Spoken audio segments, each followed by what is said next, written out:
শুভ সকাল বন্ধুরা, কেমন আছেন সবাই? আশা করি সবাই খুব ভালো আছেন, সুস্থ আছেন। তো বন্ধুরা, প্রত্যেক দিনকার মতো আজও আমি একটা মজার গল্প নিয়ে চলে এসেছি। তো বিবাহিত মহিলাদের সেমিনার চলছে। তো প্রত্যেকটা মহিলাকে বলা হয় যে আপনারা প্রত্যেকেই আপনাদের স্বামীর মোবাইলে আই লাভ ইউ মেসেজ লিখে পাঠাবেন। যার সবচেয়ে ভালো রিপ্লাই আসবে তাকে কিন্তু একটা সারপ্রাইজ গিফট দেয়া হবে। তো সেই মহিলারা আর দেরি না করে তাদের স্বামীর মোবাইলে আই লাভ ইউ মেসেজ লিখে পাঠালো। তো কিছুক্ষণ পর এই রিপ্লাই এলো। নাম্বার 1, ডার্লিং, তোমার শরীর ঠিক আছে তো?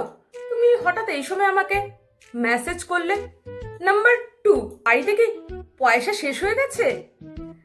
নাম্বার 3, তুমি কি বাপের বাড়িতে গিয়েছো? নাম্বার 4, ডার্লিং, তুমি কি আজকে বাড়িতে খাবার বানাওনি? আচ্ছা ঠিক আছে, আমি অফিস থেকে ফেরার সময় খাবার নিয়ে আসবো, চিন্তা করো না। নাম্বার 5, এই তোমার মতলবটা কি বলো তো? তুমি আমাকে এখন মেসেজ করলে। নাম্বার 6, তুমি কি স্বপ্নের মধ্যে আছো? না, আমি স্বপ্ন দেখছি। কোনটা? নাম্বার 7, কি ব্যাপার, তুমি আমাকে এখন মেসেজ করলে? বুঝেছি, পার্টিতে গিয়েছিলে, নিশ্চয়ই ওখানে তোমার কোনো জুয়েলারি পছন্দ হয়েছে, তাই না?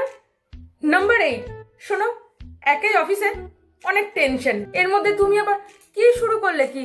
হ্যাঁ।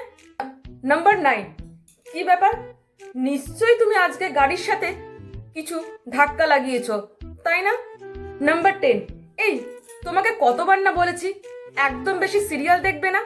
নাম্বার 11, কি ব্যাপার, এই সময় তুমি আমাকে মেসেজ করলে?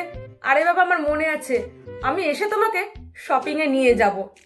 যিনি সারপ্রাইজ গিফট পেলেন তার স্বামী রিপ্লাই ছিল, এই কে রে তুই?